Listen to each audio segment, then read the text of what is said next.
Now at 9, police in Parsons, Kansas shut down an illegal animal rescue operation. Plus, Ottawa County residents attend a town hall meeting to discuss an uptick in crime. The Chiefs are kicking off their season tonight. I'm Fernanda Silva and I spoke to two super fans to hear how they're getting ready for that. The 4 states' most watched news starts now. Thank you for joining us tonight. I'm Tanya Bach. Ottawa County officials held a meeting on crime in the area, hoping to address issues and concerns. Heads of law enforcement, including the Miami Chief of Police and the Ottawa County Sheriff, attended a town hall this evening. Now, the town hall was a collaboration between the Democratic and Republican parties of Ottawa County. Officials are hoping to use this meeting to help community members better understand what action is being taken to help the issue of crime in the county. But some residents are demanding action. Everybody's frustrated. Everybody works hard for what they have, and then people come in and just destroy it. And then it costs us, it costs the consumers, it causes our prices to go up, and we have to go up on our clients, and you know, it's just a terrible thing. We'll hear responses from officials on KOAM News at 10.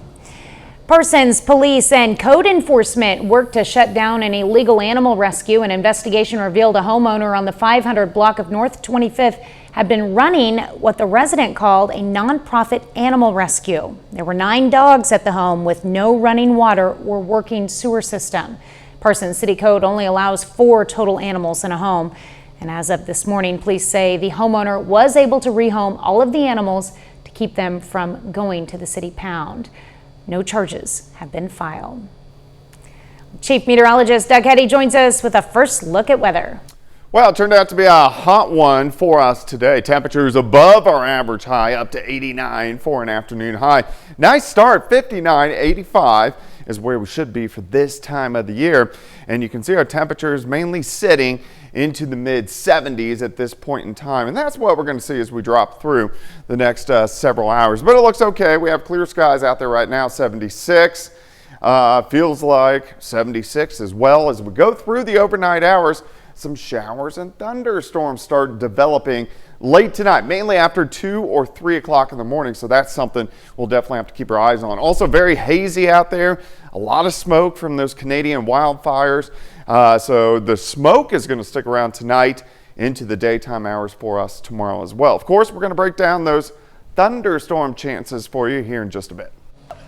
Missouri Southern students today made their campus a bit more colorful. The university hosted its Color Wars. Students wore white shirts and grabbed some colored powder to throw at each other. Officials say events like this help build relationships between students.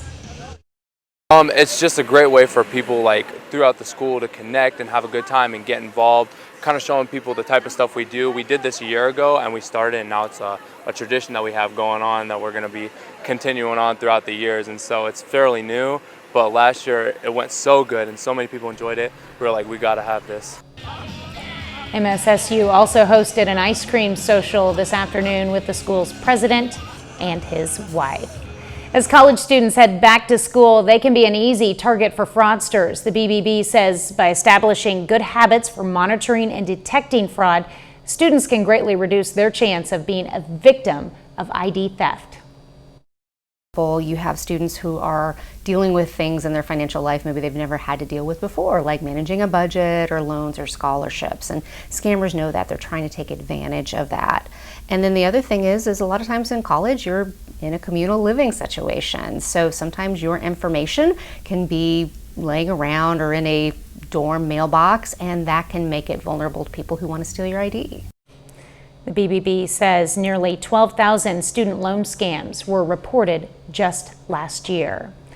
If you plan to stream any high school sports, beware. The BBB also warns consumers to look out for scam streaming links. Scammers post links to fake streams on social media in an attempt to capture personal information or money as fans log in to watch their team play. If you are interested in watching high school sports streaming, just contact the school district or the school. They're happy to provide you that information, and those links There are no charge in most cases to watch that. So that's your best course of action if you're interested in watching your child or grandchild's football game this fall. But when you're on social media, you should always be careful for any link you click on for any type of purchase.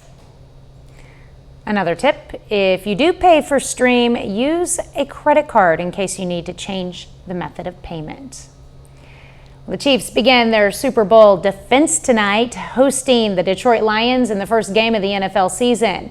In the 4 states, some Chiefs super fans have their homes decorated not only during the season, but year-round. KOAM's Fernanda Silva has their story. Sharon Taylor has been in some memorable Chiefs history moments. In 1971, she went to a home game for the first time. Dolphins versus Chiefs. NFL's longest game ever. Years later, in 2014, another historical moment. Arrowhead sets the record as the loudest stadium. 142.2 decibels. I was there that night and I was a .2. I was screaming my head off. She fell even more in love with the Chiefs the moment she stepped in their stadium. First time I went in there, it just like took my breath away. I mean, I just like, you know, you just kind of gasp because it's so awesome. Taylor is not the only one passionate about the Chiefs' home. Jeremy Sarnes has been a fan his whole life and shares the feeling. There's no better atmosphere in all of sports, in my opinion, than Arrowhead. And if you go to a game, you just fall in love with it. The great memories became a huge memorabilia, and with that, the Chiefs super fans help indirectly their family and friends. I've got gifts of it for Christmas, birthdays, Mother's Day. You know, anytime there's an occasion, nobody has to worry about what to get me because they know they get me something Chiefs, I'm going to love it. If you don't know what to get me anything Kansas City Chiefs. Another thing Taylor and Sarnes have in common, the pride of saying they were there for the Chiefs when the team was not as competitive. The first 46 years of my life, you know, they were kind of a disappointment, you know, a lot of those years. But this last 5 years have just been wonderful. While they're thankful for the last couple of years, I thank God every day for Patrick Mahomes. they want more. Is there anything that you want to have in the room that you don't have yet? More Lombardi trophies. My friends always say, well, what happens when you get too many Lombardis? I said, if that's my biggest worry, is where I'm going to store all my Lombardis, it will be a great day. Fernanda Silva, KOAM News. Another fun coincidence, both Taylor and Sarnes have pets named after one of the most popular Chiefs players, tight end Travis Kelce. Well, golf balls were everywhere at Twin Hills Golf and Country Club in Joplin today as part of a fundraiser. Ronald McDonald House Charities hosted the event as part of the annual golf tournament at the course. They released nearly 1,000 balls over a putting green, and the first ones to make it in a prize hole won. Ball Drop was the mastermind of the president of our board, and so this is the 4th year for that. So you can buy a ticket with a corresponding number. The golf ball has that number, and here shortly those balls are going to drop out of a bag and go into 6 different holes on the golf course, and the first ball in the hole is actually winning that prize. All the money raised supports the Ronald McDonald House and the Ronald McDonald Family Room at Mercy Hospital. Coming up, we take a look at how parents and school officials can help students with their mental health. A new study shows people with attention deficit hyperactivity disorder can develop more mental health issues than people without the condition. Researchers in Germany linked ADHD with higher cases of depression, anorexia, post-traumatic stress disorder, and attempted suicides. The study found people with ADHD were 30% more likely to attempt suicide and 9% more likely to develop major depression. It probably goes without saying that most parents want their kids to excel in school, but with rising rates of mental health problems affecting the nation's youth, behavioral and academic experts say the escalating problems could start weighing on their grades. Fox News correspondent Kevin Cork takes a look at how parents and school officials can help. Each school year, many students set off to achieve high levels of academic success. But while the road to earning an A+ may be bumpy along the way, rising rates of mental health issues among children and college-aged young adults could prove to be major roadblocks. 15 to 20% of all U.S. children have mental health issues, and that number is actually growing post-COVID. Research conducted by the National Institutes of Health reveals students with severe cases of depression and anxiety may also have lower grades. Difficulties with learning, concentrating, and remembering. They might also have lower motivation for school. Social workers say it's important for educators to also consider the challenges kids face before they get to the classroom. Many kids come from homes where there are socioeconomic issues. There might be family turmoil. With more than 60% of college students meeting the criteria for at least one mental health problem, according to the American Psychological Association, many administrators say nowadays, if a college doesn't have a mental health support system on campus or counselors, I think that would be a concern. Health professionals say parents should keep an open line of communication with their kids, and if parents are worried for their child's mental health, they should certainly contact their primary care provider. That's good advice. I'm Kevin Cork, Fox News. Doug is next with a complete look at the forecast, and later Carl Junction softball looks to get back in the win column as they take on Nixa. We'll have the highlights in sports.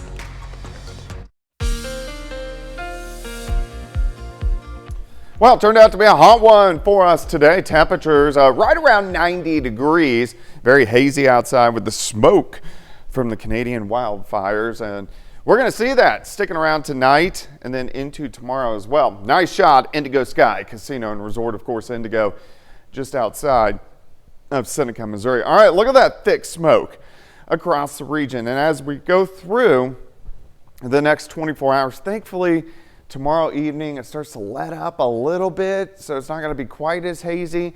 And then improvements as we go into the weekend, which is always good. Currently outside, we are sitting at 73 in Stockton, 76 in Neosho, Pittsburgh, 74, 73 in Chanute. It is hazy. 76 visibility is only at 6 miles due to that haze in the sky. We'll drop back to 65, some morning showers and thunderstorms, and then we'll start to dry out as we go into the afternoon. Not much right now. We are dry. We're going to stay dry over the next several hours, but we are watching this wave out to our west, some scattered showers and thunderstorms developing south of Wichita to about Oklahoma City, and that wave is going to give us some showers and thunderstorms later on tonight. So let's go through time. We're going to track to about 3 o'clock in the morning, scattered showers and thunderstorms. I don't expect these to be too strong or severe, but it may be a little bit on the loud side late tonight into tomorrow morning. Here's 4:30 in the morning. Complexes of showers and thunderstorms rotating through. Here's 6:30 in the morning. So starting the day with scattered thunderstorms through the morning hours, and then these kind of fizzling apart by the time we get to the noon hour. We'll be into lower 80s, and then we're going to warm near 90 degrees once again. Very similar to what we did see during the daytime hours for us today. Tomorrow night we drop back into the upper 50s to near 60 degrees. So to kick off the weekend, it looks pretty good. Saturday looks like a great day. Mid to upper 80s, northeasterly wind, and we should have plenty of sunshine across the region. All right, the thunderstorms tonight, they're going to be scattered, so it's hard to kind of pinpoint exactly where the heaviest rain is going to be. But within some of these storms, we are going to have some areas that pick up a quarter, half an inch, maybe 3/4 of an inch, which we need. We desperately need the rain. So showers and thunderstorms in the morning, 80 by noon, 86 by 4. High temp right around 88 degrees tomorrow night. Of course, we got high school football. It's going to be pretty nice weather across the region. We'll start at 82 for kickoff. A little warm, but not bad. By the fourth quarter, we'll drop back to about 72 degrees, which looks pretty good. So not bad for high school football. 88s over the next several days. 81 on Monday. Chances for showers and thunderstorms will start to increase Monday into Tuesday. Highs cool down a bit, down into the 70s on Tuesday, Wednesday, and Thursday, back into the 80s late next week. Almost getting ready for, if it's going to start to feel like football weather, though. Yeah, that's what's it nice. Definitely will, and that is good. Yeah, we needed that. Yep. We need that. I like it. All right, thanks, Doug. Well, coming up, we look at a growing trend of remote workers who are packing their bags and looking for cheaper living. U.S. mortgage rates ticked down for the second week in a row. However, home affordability is at its lowest level in nearly 4 decades. According to data from Freddie Mac released today, the 30-year fixed-rate mortgage averaged 7.12% in the week ending September 7th. That's down from 7.18% the week before. It's the 4th consecutive week rates have been above 7% as inflation pressure lingers. Would you relocate to find a cheaper home or apartment? According to a new study, more remote and hybrid workers are willing to pack up and move to a new area or increase their commute distance. Jen Sullivan has a closer look at the growing trend. More U.S. workers are willing to relocate and say affordability is the most important factor when searching for a new home. According to a Fannie Mae study, 22% of remote and hybrid office workers surveyed in the first quarter of this year say they're willing to pack up, even if it means moving to a new metro or regional area or increasing their commute to the office. Why wouldn't you move here? The cost of living is low. We've got great lakes and waters. We have beautiful seasons. The falls are incredible. Good sports teams. Fannie Mae's researchers say it's a trend that's been on the rise since 2021 among all age and income groups. But they say young workers between the ages of 18 to 34 are significantly more willing to relocate or commute a further distance from work than their older coworkers. With 30% of young workers saying they're willing to move further away, that's up significantly from 18% back in 2021. If they have really good high-speed internet, they're getting a flood of people coming in. It's a trend that's been playing out in the Lansing, Michigan area, with rent and home prices and mortgages at historic levels nationwide. The mayor of Lansing says some rural spots have noticed a surge in new residents and demand for new housing and restaurants. They're coming from all over the place. They're coming from the suburbs back into the city. They're coming from outside because of affordability. Up next, a sheriff's deputy in Kansas is going viral for handing out a hug rather than a ticket. A Kansas deputy pulled a man over for speeding, but gave him a hug instead of a ticket. Johnson County Sheriff's Office said that after being stopped for speeding, the driver told the deputy he was going through some personal challenges. In a video posted on the Sheriff's Office Facebook page, the driver is crying and asked the deputy, "Can I have a hug?" On the Facebook post with the video, the Sheriff's Office wrote that their deputies, quote, strive to be compassionate while serving our community, end quote. 30 more minutes of news, weather, and sports coming your way. As the presidential campaign rages on, the age of our leaders is becoming a growing concern for voters. Plus, a Senate panel hears from experts about the risk and rewards of artificial intelligence. Just over 400 days remain until Election Day 2024, but on the campaign trail, another number is becoming a key focus: age. Fox's chief Washington correspondent Mike Emanuel has the latest from Washington. We all know young 75-year-olds, and we know Joe Biden. Republican presidential candidate Nikki Haley taking aim at Joe Biden on the campaign trail, calling for American politicians to pass competency tests to serve in office. Her remarks coming on the heels of a new poll released this week showing 3/4 of Americans, including 2/3 of Democrats, consider President Biden too old for office. Vice President Kamala Harris brushing aside the poll results, defending the president, saying she has seen firsthand his ability to handle the job. So yes, I see him every day. A substantial amount of time we spend together is in the Oval Office, where I see how his ability to understand issues, and I think the American people ultimately want to know that their president delivers and Joe Biden delivers. But the debate over political requirements extends beyond the presidential contenders. Haley is also doubling down on demanding term limits for Congress. The point I'm trying to make is these are people making decisions on our national security. We need to know they're at the top of their game. Senate Minority Leader Mitch McConnell this week dismissed questions about whether he should retire, despite freezing up a second time last week. I'm going to finish my term as leader, and I'm going to finish my Senate term. For Congress to add term limits would require a 2/3 majority in both the House and the Senate, as well as ratification by 38 states to become part of the Constitution. In Washington, Mike Emanuel, Fox News.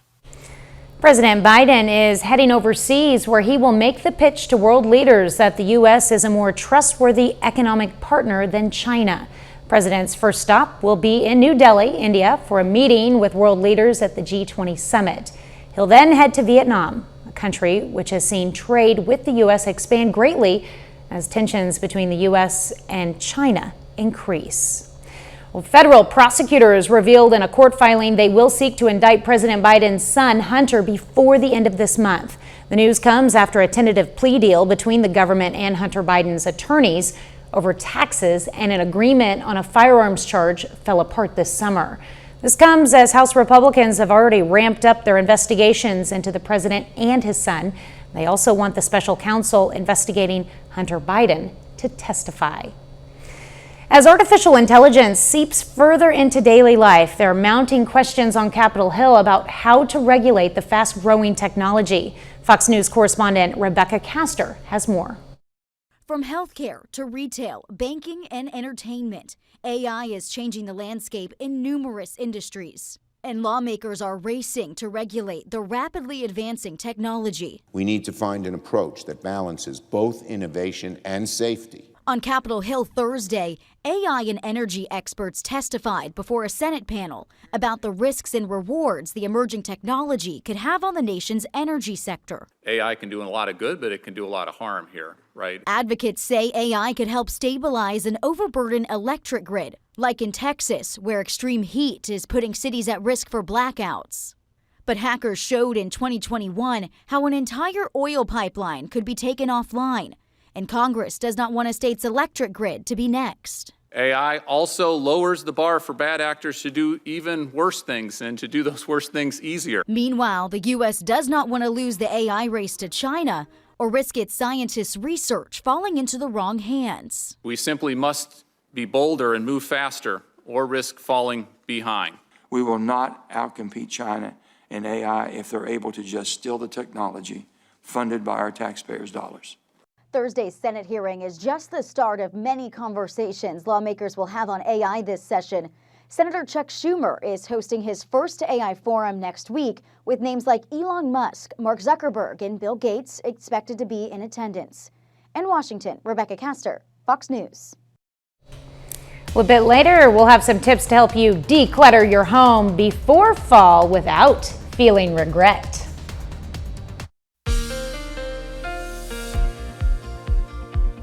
Well, of course, a hot day for us today. Temperatures 4 highs right around 90 degrees, a little bit on the humid side, not too bad, but we have pretty much clear skies, hazy out there. Clear skies, nice shot, Indigo Sky Casino and Resort. Indigo just outside of Seneca, Missouri. All right, let's check out that smoke. You can see the plume really from Nebraska, eastern Kansas, western Missouri, all the way down into the Boot Heel of Missouri. It's been pretty thick. We had a cold front that dropped through Tuesday night. It gave us that round of severe weather. Behind the front, you get the northerly winds, and it drops that smoke in from parts of Canada. But it is going to dissipate a bit over the next 24 hours. We're going to go through Friday into Friday evening. You can see it's still there. It's just not quite as thick as we get into tomorrow evening. Let's go outside right now. A little bit cooler. Eastern County, Stockton 73, Monette 73. We have Nevada 76, 76 at Grand Lake, Pittsburgh 75, still 80 in Independence. Outside in Joplin, sitting at 76, visibility is down due to that haziness smoke in the atmosphere. Let's go through tonight. 71 by 11, clear skies, showers, thunderstorms late tonight into tomorrow morning. 74 by 10 a.m. Overnight low right around 65 degrees for us tonight. But we do have clear skies. Nothing is really going on outside. Can see a few showers, northern parts of Missouri skirting just north of Kansas City. And then also some additional ones from Wichita to Oklahoma City. But it's kind of this cluster we'll keep our eyes on for later on tonight. And I think these guys will get in here mainly after 2 or 3 o'clock in the morning. So let's go through and we'll stop at 3 a.m. Scattered thunderstorms across the region. So not widespread, they're going to be scattered. But the areas that do get some thunderstorms, you could get some decent amounts of rain. So it could be a little bit on the loud side later on tonight. Showers and thunderstorms continuing to drop through. Here's 4:30 in the morning. Let's go to about 6:30 in the morning. Still thunderstorms kind of confined to our southern counties. As we continue through the morning, scattered thunderstorms continue. Here's 9 a.m. and then most of these guys gone by about the noon hour. We get some sunshine and we pop up again, upper 80s to near 90 degrees for afternoon highs. Tomorrow night, we drop back upper 50s to near 60, which is pretty pleasant. And then Saturday afternoon looks pretty good. High temps kind of in that 86 to 88, 89 degree range. So not bad by the time we go into Saturday. All right, rainfall for us tonight. Again, these are going to be scattered, but some showers and thunderstorms could produce a quarter, half, maybe 3/4 of an inch of rain. Hopefully it's at your house because we do need the rain. We're still way behind. 88s next few days. Morning storms for us tomorrow. A little bit cooler early next week. Some showers and thunderstorms Monday and Tuesday with another cold front. Drops us into the 70s for afternoon highs. I'm looking forward to those days in the 70s. Yes. I feel like it's been a while since we've had a little stretch of 70s. Yeah, it's that'll be gonna nice. And I'll pretend that they're not going back up. Exactly. Yeah, we'll think about that later. All right, thanks, Doug. Well, the nation continues baking under the late summer sun with scorching temperatures triggering a slew of health concerns for people and pets, as well as the environment. Fox News' Ted Linder reports on the latest. Labor Day may have marked the unofficial end of summer, but September is already off to a sweltering start, with extreme temperatures spiking across the Southwest and the Northeast, igniting health concerns. Dozens of schools in Philadelphia this week had to send students home early because of a lack of working air conditioners. It was a little stuffy and uncomfortable. The unforgiving heat is also causing environmental stress. In Utah, wildlife experts say this season's blistering temperatures are contributing to the demise of the Great Salt Lake. The iconic body of water continues drying up, with a lawsuit from conservation groups filed against the state to do more to protect it. The Great Salt Lake is in a spiraling crisis that threatens its very existence. Meanwhile, in Phoenix, which has already been punished this year with 52 days of temperatures at or above 110 degrees, bracing for another round of those same conditions heading into this weekend. Kind of miserable. Even plants like agave and cacti that are known to do well in the heat are blistering up and dying. Heat stress, just with this on-running heat. Outlooks for animals are also grim. Around 15 to 20% more cases that are occurring because of heat stroke. With Phoenix area animal shelters becoming overwhelmed by the amount of pets and strays needing medical attention. The number of animals we're taking in is the highest it's been in almost 10 years. As the late summer heat wave rages on, health experts recommend increasing water intake for you and your pets. Ted Lindner, Fox News. Well, coming up in sports, Missouri Southern and Pitt State football each go on the road for their Week 2 games. Plus, highlights from this evening's softball game between Carl Junction and Nixa. John Dales has those stories and more up next.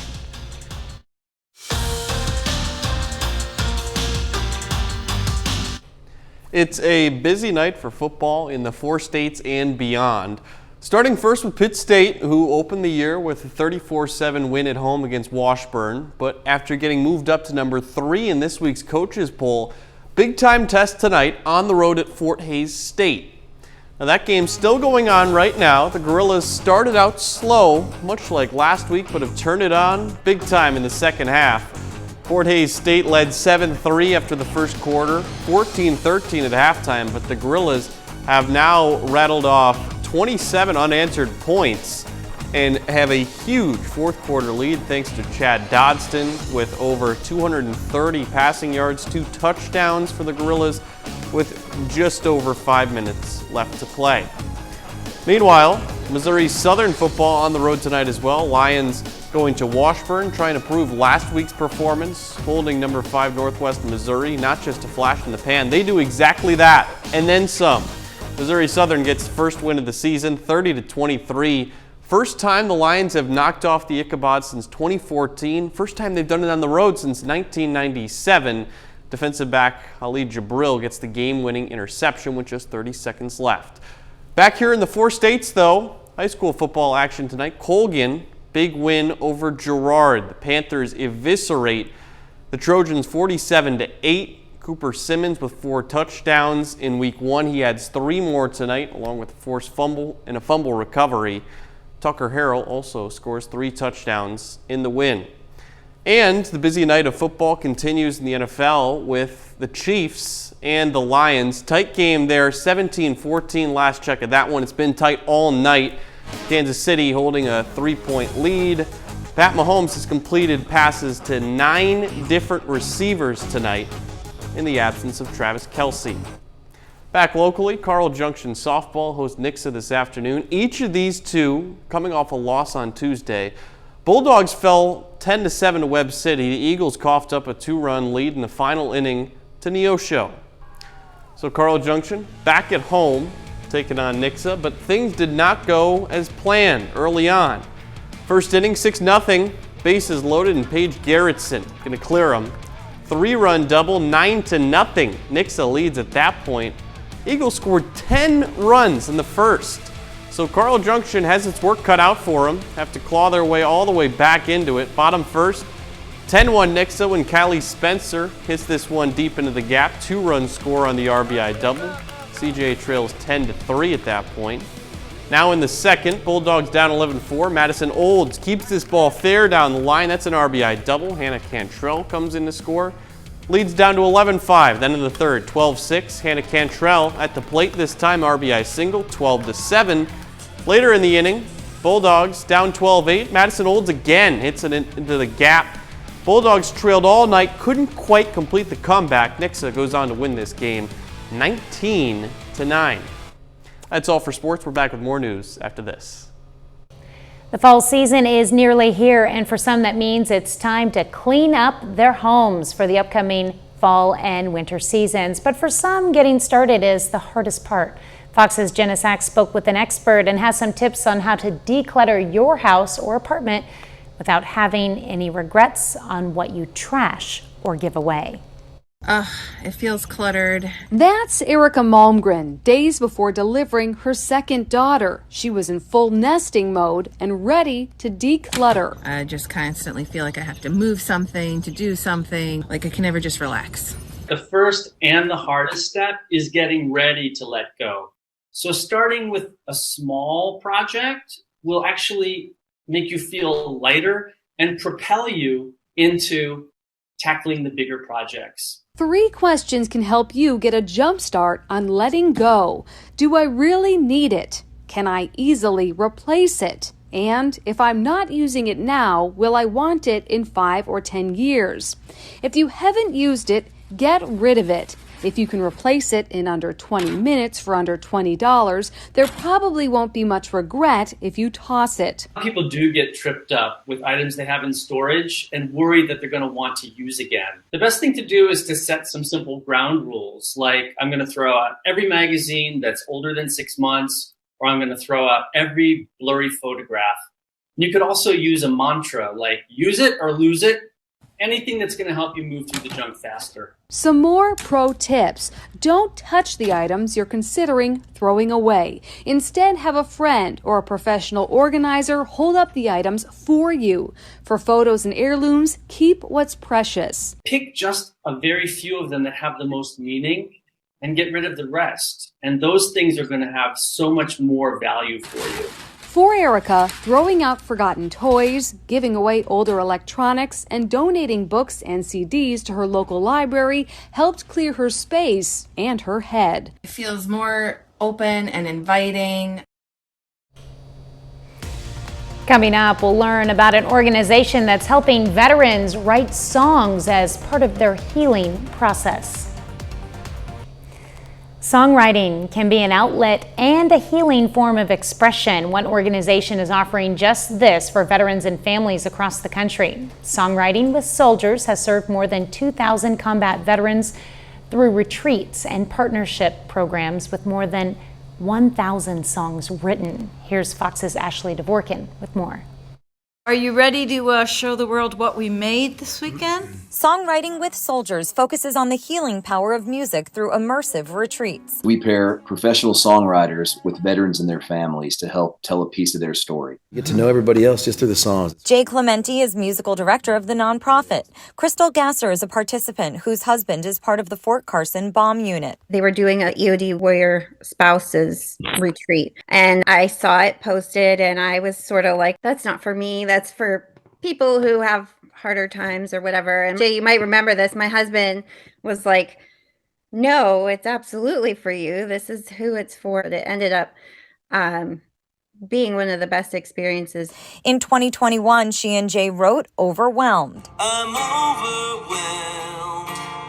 Never have a minute. Being able to get that out and have the outlet was really important and was really helpful. Clementi hears how much the program's music connects with others. So many amazing stories of people playing the song for somebody, and it helped them get into rehab, or it's helped them save their life. And we've heard so many things, and they were playing the song before they went into battle, when they're in Afghanistan. I mean, so many different things. Gasser shared her song with her husband first. He could relate to it as well. And that was one of the things I liked about my song. I felt like it was a very relatable song. Jay says it's pieces of art which speak volumes. If they don't feel like explaining, how they're feeling to somebody, they can just say, hey, press play. Find the songs on songwritingwithsoldiers.org along with how to get involved. We write with over 1,000 veterans and their families this year, and it's going to be more next year. You're gonna make it out somehow. Ashley Dvorkin, Fox News.